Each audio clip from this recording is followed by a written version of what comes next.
Buenas noches, hermanos. Qué bendición, ¿verdad?, tenemos nosotros de participar en esta semana de oración. Gracias al Señor que todavía podemos congregarnos y sobre todo tenemos ese privilegio, pues, de poder celebrar esta semana de oración. Una semana de oración cuyo protagonista es precisamente la oración. Esa debería ser, porque para eso nos congregamos. Yo creo que hay mucha necesidad de que oremos.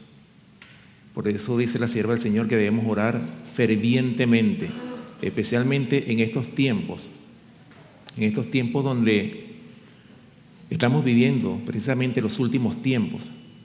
El fin del tiempo del fin, ese es el tiempo que nos toca vivir a nosotros. Por lo tanto, si los hombres del Antiguo y del Nuevo Testamento oraron fervientemente, nosotros también tenemos que redoblar mucho más la oración. Por eso es que estas reuniones son muy importantes. Creo que ya las extrañábamos, ¿verdad? Así que, hermanos, y también, como se ha estado hablando cada noche, el tema que se escogió para meditar cada noche, cada tema, ha sido precisamente este importantísimo tema, como lo es las 7 iglesias del Asia. Hablando de las 7 iglesias del Asia, el apóstol Juan, cuando recibió las visiones allá en la isla rocosa de Patmos, el Señor se le mostró en visión de forma gloriosa, ¿verdad? En Apocalipsis capítulo 1. Vamos a comenzar en esta noche, leyendo Apocalipsis capítulo 1. Vamos a leer los versículos del 10 hasta el 20 para comenzar este mensaje a la iglesia de Pérgamo, que es la iglesia que me toca presentar en esta noche. Apocalipsis capítulo 1, a manera introductoria, vamos a ver cómo el apóstol Juan ve al Señor en visión. ¿Ok? Apocalipsis capítulo 1, versículos del 10 al 20. Escuchen bien lo que dice estos versículos. Bien, Apocalipsis capítulo 1, versículos del 10 al 20 dice así: Yo estaba en el Espíritu en el día del Señor, y oí detrás de mí una gran voz como de trompeta, que decía: Yo soy el Alfa y la Omega, el primero y el último. Escribe en un libro lo que ves y envíalo a las 7 iglesias que están en Asia: a Éfeso, Esmirna, Pérgamo, Tiatira, Sardis, Filadelfia y la Odisea. Versículo 12. Y me volví para ver la voz que hablaba conmigo, y vuelto vi 7 candeleros de oro. Y en medio de los 7 candeleros, a uno semejante al Hijo del Hombre, vestido de una ropa que llegaba hasta los pies y ceñido por el pecho con un cinto de oro. Su cabeza y sus cabellos eran blancos como blanca lana, como nieve, sus ojos como llama de fuego, y sus pies semejantes al bronce bruñido, refulgente como en un horno, y su voz como estruendo de muchas aguas. Versículo 16. Tenía en su diestra 7 estrellas, de su boca salía una espada aguda de 2 filos, y su rostro era como el sol cuando resplandece en su fuerza. Cuando le vi, dice Juan, caí como muerto a sus pies, y él puso su diestra sobre mí, diciéndome: No temas, yo soy el primero y el último, y el que vivo y estuve muerto, mas he aquí que vivo por los siglos de los siglos. Amén. Y tengo las llaves de la muerte y del Hades. Escribe las cosas que has visto, y las que son y las que han de ser después de estas. Y el versículo 20 finaliza diciendo: El misterio de las 7 estrellas que has visto en mi diestra y de los 7 candeleros de oro, Las 7 estrellas son los ángeles de las 7 iglesias, y los 7 candeleros que has visto son las 7 iglesias. ¿Lo ven, mis queridos hermanos? De acuerdo a esta visión que vio el apóstol Juan, él vio al Hijo del Hombre de forma gloriosa, como él lo describe aquí en estos versículos.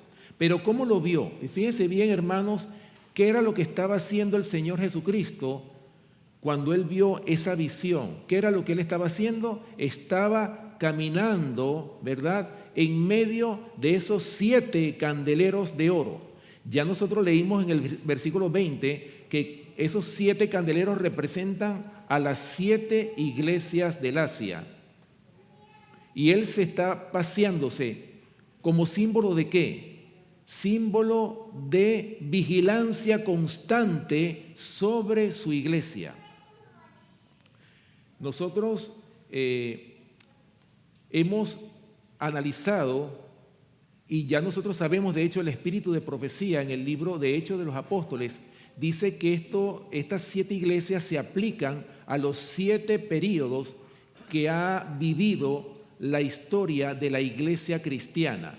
Ustedes saben muy bien que cuando la iglesia cristiana fue fundada por el mismo Señor Jesucristo. Eso lo hablamos el sábado, ¿verdad? Que fue cuando le dijo a Pedro: a ti te digo que tú eres Pedro, y sobre esta roca edificaré mi iglesia, y las puertas del Hades no prevalecerán contra ella. O sea, hermanos, en ese momento el Señor fundó su iglesia ¿sobre quiénes? Sobre 12 hombres, sobre 12 apóstoles. Y más tarde esa iglesia fue creciendo y creciendo, y esta iglesia ha pasado por 7 períodos, que es precisamente lo que menciona el apóstol Juan en estos versículos, ¿verdad? Escribe lo que ves y envíalo ¿a quiénes? A las 7 iglesias que están en Asia: a Éfeso, Esmirna, Pérgamo, Tiatira, Sardis, Filadelfia y Laodicea. De manera, hermanos, que estas 7 iglesias representan, en primer lugar, representan los mensajes que fueron llevados a las 7 ciudades literales, como lo acabo de mencionar, en primer lugar, que estas 7 ciudades existían en los tiempos del apóstol Juan, número 1. Número 2, se aplica, como ya hemos dicho, a estos 7 períodos que ha vivido toda la iglesia cristiana en toda su historia, desde el año 31 hasta nuestro tiempo. Y número 3, también estos mensajes fueron escritos ¿para quiénes? Para nosotros, los que hemos alcanzado los fines de la historia de esta tierra. Es decir, hermanos, también todos estos mensajes que se escribieron, también se escribieron para nosotros. Muy importante. Todo lo que nosotros hemos estudiado, a pesar de que se aplican a estos 7 períodos, también nosotros podemos extraer valiosísimas lecciones de todos estos mensajes de estas 7 iglesias del Asia. Bueno, hermanos, como se ha estado estudiando en esta semana de oración, la primera iglesia, Éfeso, representaba a la época de la iglesia apostólica del año 31 después de Cristo hasta el año 100 después de Cristo. La segunda iglesia que se estudió anoche, Esmirna, representaba a la iglesia pura bajo la persecución, y que abarcaba un periodo histórico desde el año 100 hasta el año 313 después de Cristo. Ahora, hablando de Pérgamo, vamos a hablar de Pérgamo como ciudad, para que veamos qué significa este nombre. Este nombre su significado tiene que ver con esta ciudad, ¿verdad? El nombre de esta ciudad. Fíjense bien lo que dice aquí. Pérgamo estaba ubicada a 48 kilómetros al norte de la ciudad de Esmirna. Pérgamo significa, y fíjense bien lo que significa Pérgamo, elevación o altura. En otras palabras, exaltación. Eso es lo que significa el nombre de Pérgamo, ya que estaba construida sobre una colina. Esta ciudad era la más grande de la zona y llegó a ser la capital de la provincia romana del Asia Menor, y un importante centro cultural. Albergaba una biblioteca con más de 200.000 libros, y esta era la segunda biblioteca en importancia de la época, porque recuerden que la primera biblioteca, la más importante, fue la biblioteca de Alejandría, pero le seguía esta biblioteca que estaba en la ciudad de Pérgamo, y esta biblioteca tenía nada más y nada menos que 200.000 libros. Pero no solamente 200.000 libros, sino también dice que los pergaminos tuvieron su origen en la ciudad de Pérgamo. Por eso es que de ahí viene el nombre de pergamino, porque se originó, digamos, la primera vez que surgió un pergamino fue precisamente en la ciudad de Pérgamo. Yo les estoy leyendo un poco de la historia, ¿no? Mezclado un poquito con los comentarios bíblicos, todo lo que tiene que ver con esta ciudad de Pérgamo. O sea, la historia de esta iglesia o de este periodo de Pérgamo. El periodo de la iglesia de Pérgamo se extiende desde el año 313 después de Cristo hasta el año 538 después de Cristo. Pero bueno, vamos entonces, sin más preámbulo, vamos a leer todo el mensaje que está contenido aquí en la Biblia, en Apocalipsis capítulo 2. Vamos a leer todo lo que tiene que ver con este mensaje de Pérgamo, que está en Apocalipsis capítulo 2, los versículos del 12 hasta el 17, perdón. Apocalipsis, acompáñenme en sus Biblias. Apocalipsis capítulo 2, vamos a leer los versículos del 12 al 17. Vamos a analizar de forma breve, porque como se dijo anoche, ¿verdad? Estos mensajes, yo creo que, hermanos, es tantas las lecciones que se desprenden de estos mensajes a las 7 iglesias, que yo creo que con una sola iglesia pudiéramos hacer una semana de oración.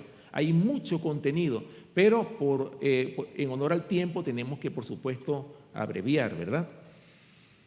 Bueno, Apocalipsis capítulo 2, y vamos a leer los versículos del 12 hasta el 17. Escuchen bien lo que dice este mensaje a la iglesia de Pérgamo. Dice así: y escribe al ángel de la iglesia en Pérgamo, el que tiene la espada aguda de 2 filos, dice esto: yo conozco tus obras y dónde moras, donde está el trono de Satanás.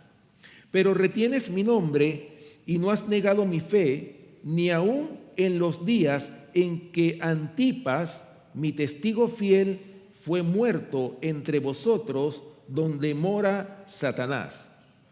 Versículo 14 dice: pero tengo unas pocas cosas contra ti, que tienes ahí a los que retienen la doctrina de Balaam, que enseñaba a Balac a poner tropiezo ante los hijos de Israel, a comer de cosas sacrificadas a los ídolos y a cometer fornicación. Y también tienes a los que retienen la doctrina de los nicolaitas, la que yo aborrezco. Versículo 16. Por tanto, arrepiéntete, pues si no, vendré a ti pronto y pelearé contra ellos con la espada de mi boca.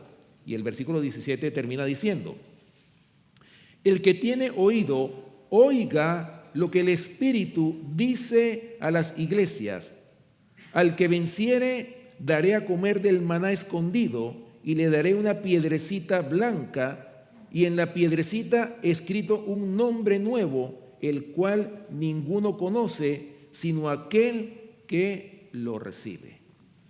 Hermanos, nosotros podemos ver, cuando nosotros leemos todos estos mensajes a las 7 iglesias, vemos que hay palabras que son comunes en todos los mensajes. Y las palabras que nosotros podemos encontrar que son comunes, que se repiten en todos los mensajes, son, por ejemplo, esta, que dice que yo conozco tus obras. Lo que les decía, ¿por qué el Señor conoce nuestras obras? Porque Él siempre, como lo leímos en Apocalipsis capítulo 1, Él está en constante vigilancia de su iglesia en todos los periodos de la historia de la iglesia. O sea, en ningún momento el Señor se ha adormitado o dejado de vigilar a su iglesia, sino que Él siempre ha estado vigilándonos. Por eso es que el Señor dice: yo conozco tus obras. Yo sé lo que tú estás haciendo en secreto, yo lo conozco perfectamente.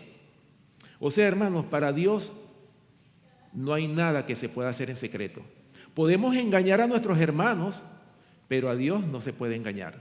El Señor, recuerden que todo lo que hacemos, lo que pensamos, hasta las intenciones del corazón, todo está siendo escrito en el libro de las memorias. Ahí todos los actos nuestros están escritos. Por eso es que el Señor dice claramente, yo conozco tus obras. Ahora, fíjense, hermanos, hablando de la historia de la iglesia, ya nosotros hablamos, ayer se habló, ¿verdad?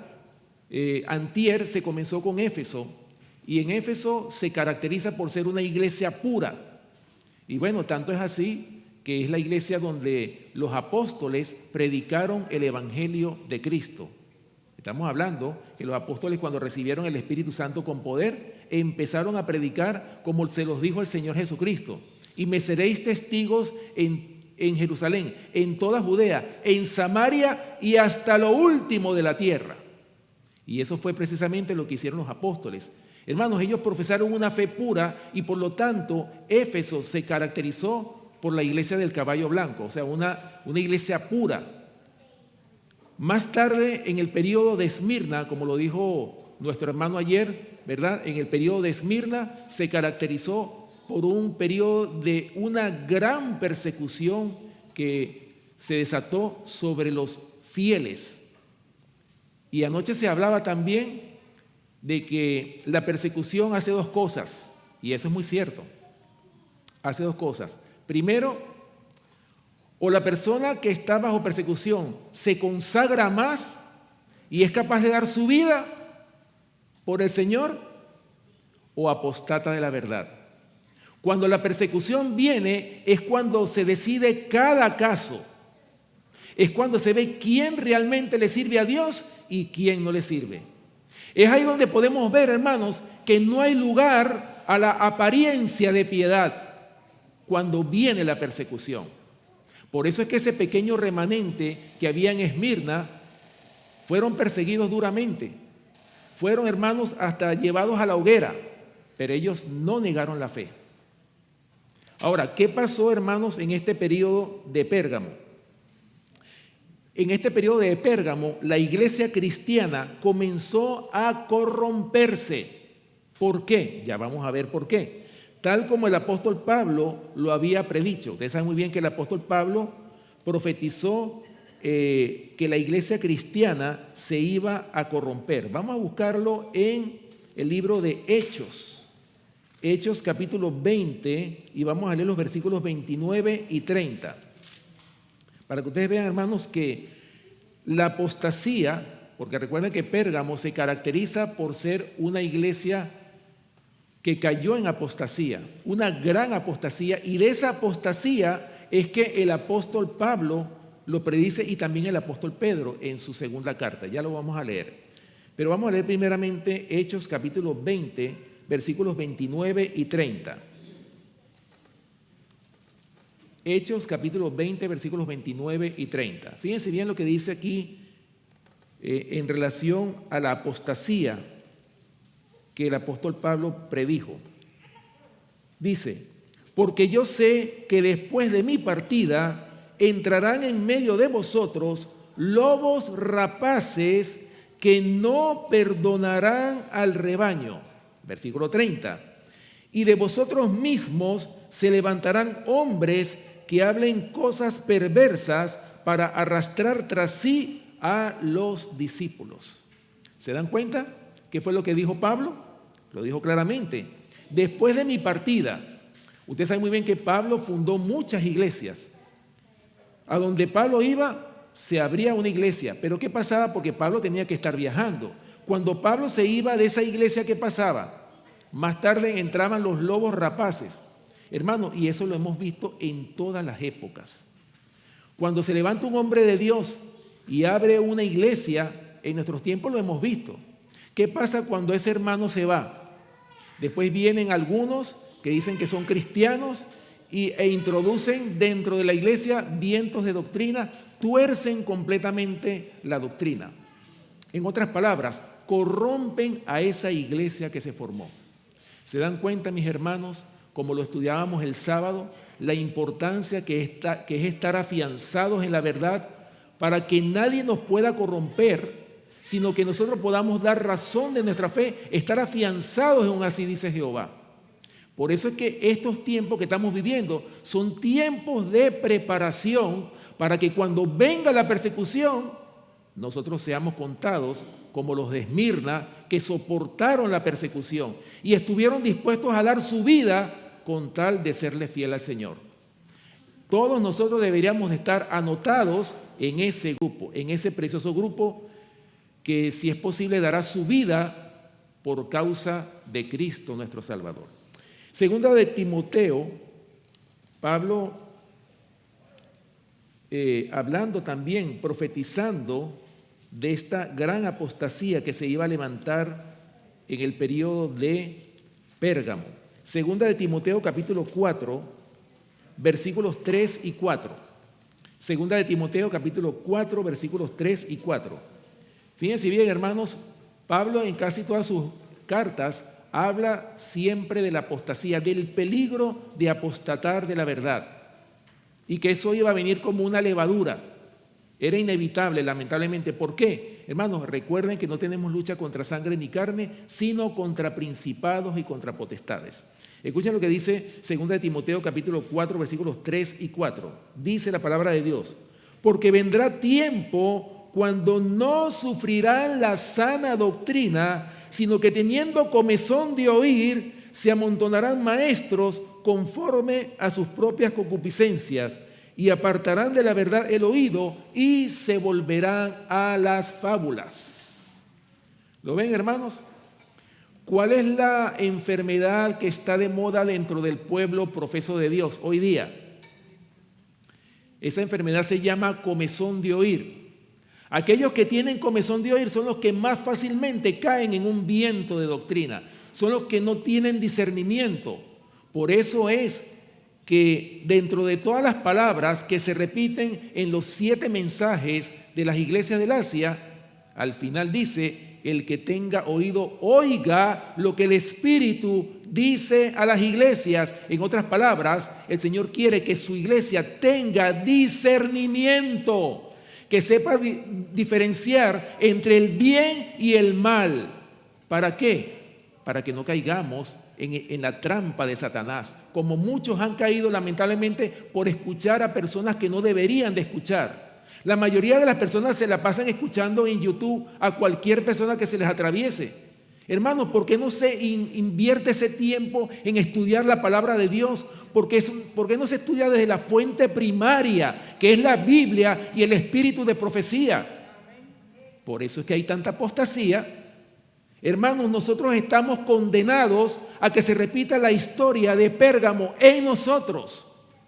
¿O es que acaso la sierva del Señor no escribió en el testimonio acerca de la conducta sexual, adulterio y divorcio que corremos el peligro de llegar a ser una hermana de la caída Babilonia?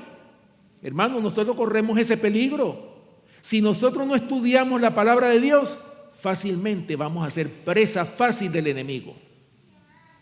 Ojalá, hermanos, que eso no nos pase, pero todos estos mensajes a las 7 iglesias se aplican para nosotros principalmente.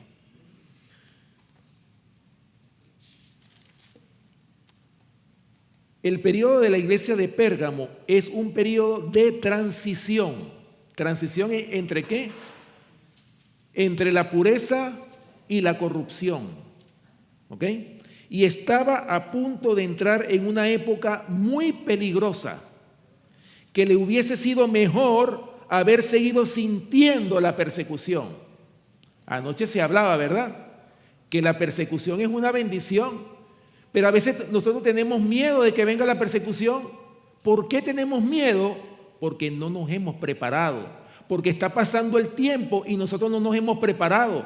¿Qué es lo que dice Jeremías capítulo 8, versículo 20? Terminó la siega, pasó la siega, terminó el verano y nosotros no hemos sido salvos. ¿Cuánto tiempo más tiene que esperar el Señor por nosotros para que procedamos al arrepentimiento?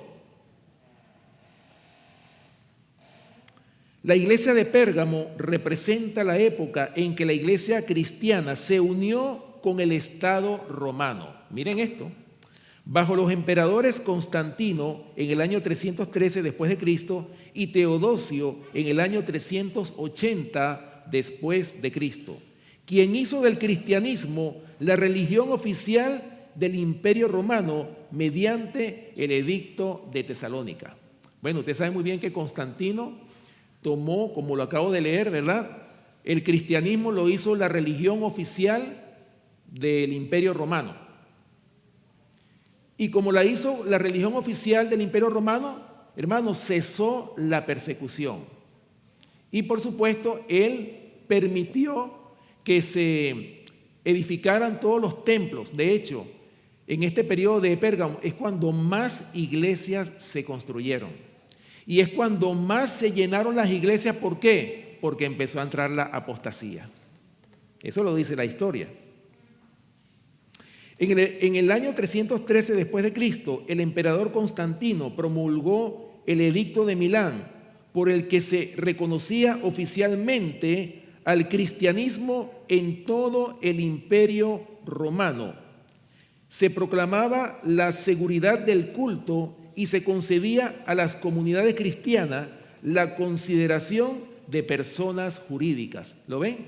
Ya no había persecución, ya todos estaban legalmente registrados, ya no había ningún problema. En otras palabras, llegó la comodidad, no había persecución. Y por supuesto, hermanos, ¿qué es lo que trae la falta de persecución, hermanos? Apostasía, ¿sí o no? Eso es lo que trae, esa es la consecuencia. Por eso, hermanos, Dios condena la unión de la iglesia con el Estado en su palabra y la describe como fornicación. La iglesia, que debía ser fiel a Dios, abandonó a Dios al unirse con los poderes temporales, buscando cuidado, protección y sostén en el Imperio Romano. De esta manera fornicó con los reyes de la tierra, la cual hizo de ella una mujer infiel a Dios. En otras palabras, una ramera. En eso se convirtió el período de Pérgamo, ante los ojos de Jehová. Bueno, 1 Corintios capítulo 6 lo dice, hablando de esa fornicación, ¿verdad? En qué se puede convertir una iglesia que fornica con el Estado, en este caso. Vamos a buscarlo en 1 Corintios, perdón. Sí, 1 Corintios capítulo 6, versículo 16.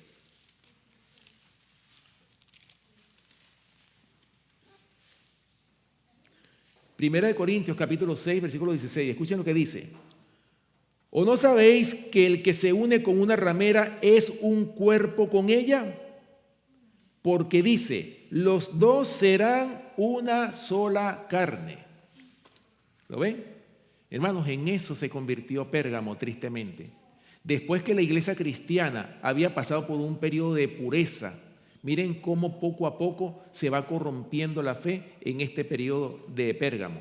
Ahora, hermanos, cuando nosotros estudiamos la historia de las 7 iglesias, nosotros podemos ver en cuanto a la espiritualidad, en cuanto al fervor, en cuanto a la verdad, vemos un sube y baja. ¿Ok? Éfeso y Esmirna se caracterizaron porque estaban en la cima, estaban en ese fervor, en ese fuego. Pero, ¿qué pasa en Pérgamo? En Pérgamo empieza la decadencia, la apostasía. Ahora, hermanos, fíjense, hermanos, que en la apostasía, en cada apostasía que ha sufrido la iglesia cristiana, el Señor siempre ha sacado de cada apostasía un remanente. Gloria al Señor por eso. O sea, un remanente que siempre, hermanos, ha mantenido esa antorcha de la verdad prendida. Así como el Señor se paseaba por los 7 candeleros de oro, así se ha mantenido el pueblo de Dios fiel en todas las épocas. Siempre ha habido ese grupito que no ha doblado sus rodillas ante Baal. Amén por eso, ¿verdad? Gloria al Señor. Bien. Es por esto, hermanos, que durante la época de Pérgamo estaba en pleno desarrollo, porque eso, fíjense lo que sucedió en este periodo. Estaba en pleno desarrollo el establecimiento del poder papal. O sea, todavía el papado no se había establecido. Estaba en proceso de formación en este periodo de Pérgamo. Conocido en la Biblia como el hombre de pecado, el hijo de perdición, como lo dice 2 de Tesalonicenses capítulo 2, versículo 3. Se le conoce como el hijo de perdición. ¿Por qué? Porque nació como producto de la unión del paganismo con el cristianismo. ¿Qué pasó en este periodo de Pérgamo? Se empezaron a infiltrar todo el paganismo que había de las diferentes religiones paganas, se infiltraron dentro de la iglesia cristiana. Esa iglesia que venía pura desde Esmirna, hermanos, se corrompe finalmente en este periodo donde ya no había persecución, como les había dicho, y finalmente, hermanos, esta unión del paganismo con el cristianismo fue lo que dio como resultado el surgimiento y el nacimiento de la Iglesia Católica Romana. Por eso es que la Iglesia Católica nunca fue pura. O sea, desde que nació caída. ¿Por qué? Porque ella es precisamente el resultado de la unión del paganismo con el cristianismo. Eso fue lo que dio como origen este poder, esta iglesia poderosa como lo es el papado. Bien, cuando cesaron las persecuciones durante las iglesias de Éfeso y de Esmirna, en la persona de Constantino, a su supuesta conversión al cristianismo, el número de conversos aumentó drásticamente. Oigan esto.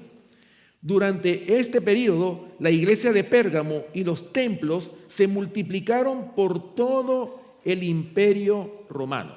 Ahora, hay un detalle importante que nosotros debemos notar. Ustedes saben muy bien que cuando se ha unido la iglesia con el Estado, en todas las épocas, ¿cuál ha sido el resultado?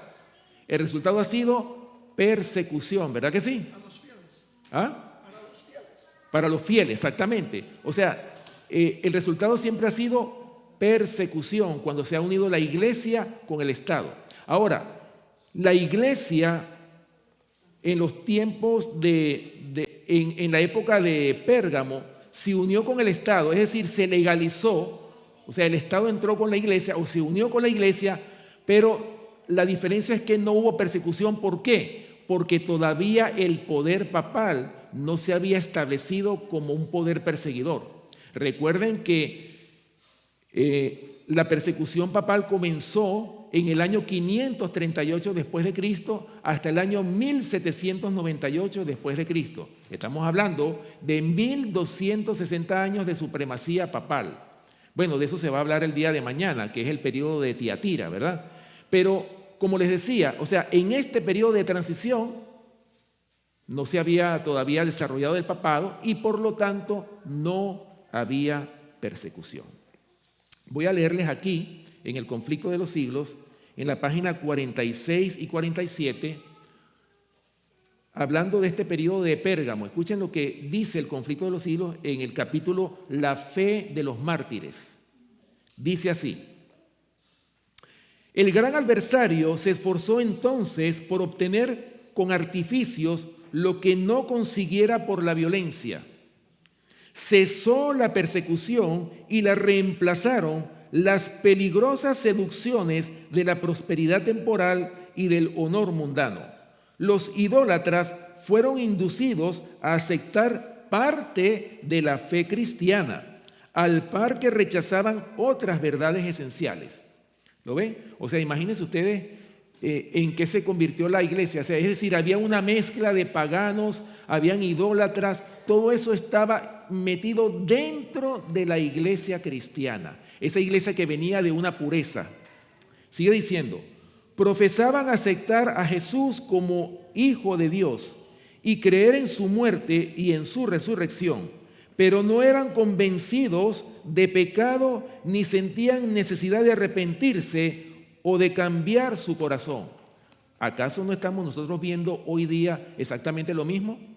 ¿Cuántas personas no hay que dicen que son cristianas y van a la iglesia y todo, pero van por costumbre, pero no sienten la necesidad, hermanos, de confesar sus pecados, de arrepentimiento? no lo siente. Por eso, hermanos, es que muchos son los llamados y pocos los escogidos. Sigue diciendo, habiendo hecho algunas concesiones, propusieron que los cristianos hicieran las suyas para que todos pudieran unirse en el terreno común de la fe en Cristo. O sea, en otras palabras, lo que había aquí era un movimiento ecuménico desde Constantino. Por eso es que esto que estamos viendo, hermanos, esto no es extraño. Lo que pasa es que ahora ya se está perfeccionando cada vez más en este último intento de Satanás para acabar con ese remanente. Usted sabe muy bien que la sierva del Señor lo ha dicho, que si pudiera raer de la tierra a ese remanente, su triunfo sería completo. En el libro Testimonio para los Ministros, hay un capítulo que se titula Las trampas de Satanás, y ella vio en visión precisamente a Satanás en conversación con sus ángeles. Y una de ese capítulo completo decía el diablo a sus ángeles, pero nuestra principal preocupación consiste en silenciar a esa secta guardadora del sábado. ¿Lo ven? ¿Cuál es la preocupación del diablo? Ese remanente que no ha doblado sus rodillas ante Baal. ¿Lo ven? Sigue diciendo, la iglesia se vio entonces en gravísimo peligro y en comparación con él, la cárcel, las torturas, el fuego y la espada eran bendiciones. Está escrito aquí en el Conflicto de los Siglos, como se decía ayer. Algunos cristianos permanecieron firmes declarando que no podían transigir. Otros se declararon dispuestos a ceder o a modificar en algunos puntos su confesión de fe y a unirse con los que habían aceptado parte del cristianismo, insistiendo en que ello podría llevarlos a una conversión completa. ¿Lo ven? O sea, algunos defendieron la fe, estuvieron dispuestos a morir, pero otros, para no someterse, no, pero vamos a hacer concesiones, vamos a hacer cambios para que todos podamos estar unidos, porque todos creemos en el mismo Señor. Eso es lo que hoy por hoy también se predica mucho, ¿verdad? Desde los púlpitos populares. Dice aquí, fue un tiempo de profunda angustia para ¿quiénes? Para los verdaderos discípulos de Cristo. Por eso es que dice Daniel capítulo 12, versículo 1, dice, en aquel tiempo se levantará Miguel, el gran príncipe que está de parte de los hijos de tu pueblo, y será tiempo de angustia cual nunca ha habido desde que hubo gente hasta entonces. Pero en aquel tiempo será libertado tu pueblo, todos los que se hallen escritos en el libro. Sigue diciendo, bajo el manto de un cristianismo falso, Satanás se introducía en la iglesia para corromper la fe de los creyentes y apartarlos de la palabra de verdad. La mayoría de los cristianos consintieron al fin en arriar su bandera. ¿Saben lo que significa arriar? Es decir, bajar su bandera. Y se realizó la unión del cristianismo con el paganismo. Aunque los adoradores de los ídolos profesaban haberse convertido y unido con la iglesia, seguían aferrándose a su idolatría. ¿Lo ven? O sea, ellos no dejaron nunca de adorar a los ídolos. Y solo habían cambiado los objetos de su culto por imágenes de Jesús y hasta de María y de los santos. En otras palabras, habían cambiado la forma de la imagen. Ya no eran imágenes de dioses extraños, sino las cambiaron ¿por quiénes? Por imágenes de Jesús, de María y de los santos. Por eso, hermanos, es que en Pérgamo fue donde se inició la adoración de los santos, ahí fue donde se inició la adoración de María y de Jesús, de la imagen de Jesús, no de Jesús el Salvador del mundo, sino de la imagen de Jesús. El domingo también surgió también de ese periodo de Pérgamo. La levadura de la idolatría introducida de ese modo en la iglesia prosiguió su funesta obra. Doctrinas falsas, ritos supersticiosos y ceremonias idolátricas se incorporaron en la fe y en el culto cristiano. Al unirse los discípulos de Cristo con los idólatras, la religión cristiana se corrompió y la iglesia perdió su pureza y su fuerza. Hubo, sin embargo, creyentes que no se dejaron extraviar por esos engaños y adorando solo a Dios, se mantuvieron fieles al autor de la verdad. Oh, hermanos, así lo dice este libro, El conflicto de los siglos, sobre este periodo especialmente de Pérgamo. Pero bueno, para adelantar, ¿verdad? Dice el versículo 13, volviendo a lo que es el mensaje de esta iglesia, el versículo 13 dice: yo conozco tus obras y donde moras, donde está el trono de Satanás. Fíjense, hermanos, Pérgamo se distinguió en el año 29 después de Cristo por ser la sede del primer culto rendido a un emperador. Se edificó un templo que fue dedicado a la diosa Roma, personificación del espíritu del imperio y también del emperador Augusto. En los días que Juan escribió estas palabras, los cristianos estaban sufriendo intensas persecuciones por negarse, oigan esto, a adorar al emperador Domiciano entre los años 81 y 96 después de Cristo, quien insistía en ser adorado como Señor y Dios. Pérgamo era la capital religiosa del Asia Menor, el centro de las religiones de misterio, y había en ella muchos templos paganos.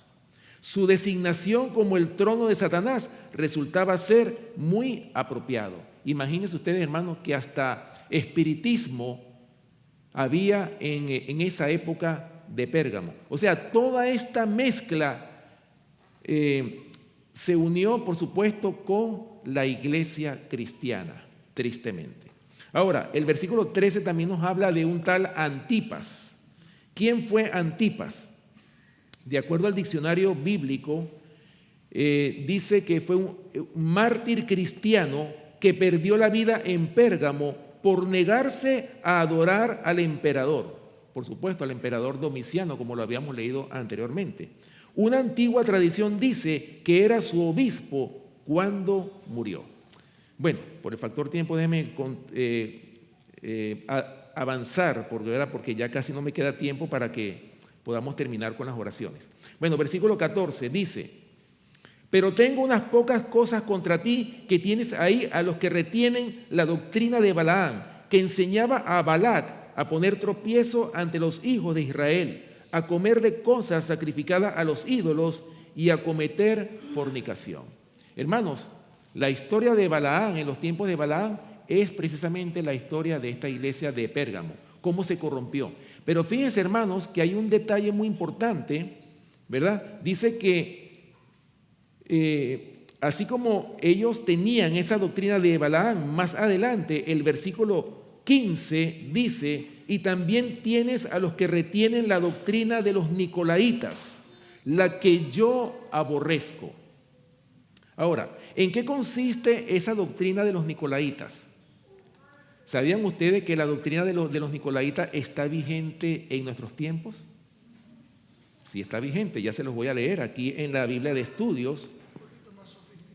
Un poco más sofisticada, claro que sí. Aquí en la Biblia de Estudios, para lo que tiene la Biblia de Estudios, comentando Apocalipsis capítulo 2, versículo 6, bajo el título El pecado de los nicolaitas, dice ella: ¿es nuestro el pecado de los nicolaitas convertir la gracia de Dios en libertinaje? O sea, ¿en qué consiste la doctrina de los nicolaitas? Es convertir la gracia de Dios en libertinaje. ¿Acaso no hemos escuchado nosotros muchas iglesias, otras denominaciones religiosas que siempre predican que no, es que nosotros somos salvos por gracia? La mayoría, ¿sí o no? Si somos salvos por gracia. Ahora, esa gracia, claro que somos salvos por gracia, pero ¿qué se ha hecho con esa gracia de Dios? Se ha convertido, hermanos, en un libertinaje. Y eso es lo que se ha infiltrado en la mayoría de las iglesias de hoy día. Ahora, dice otro comentario, hablando de la doctrina de los nicolaitas: se enseña mucho ahora la doctrina que el Evangelio de Cristo ha anulado la ley de Dios. ¿Lo ven? En eso consiste la doctrina de los nicolaitas, que creyendo quedamos libertados de la necesidad de ser hacedores de la palabra, Pero esta es la doctrina de los nicolaítas que Cristo condenó tan implacablemente. ¿Lo ven? O sea, aparte de que es convertir la gracia de Dios en libertinaje, también representa o significa que ya no tenemos que guardar la ley, porque ya la ley de Dios fue clavada en la cruz del Calvario. ¿Acaso no dicen así la mayoría de las iglesias protestantes? Hermanos, ¿hacia dónde vamos nosotros? Hacia la invalidación de la ley de Dios. Hacia eso vamos.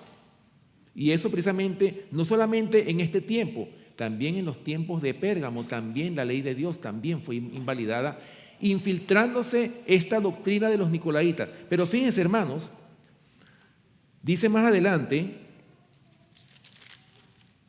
hablando de esa doctrina de los nicolaítas, dice, durante la época apostólica de la iglesia de Éfeso, eran solo los nicolaítas que estaban atacando la iglesia cristiana pura desde afuera.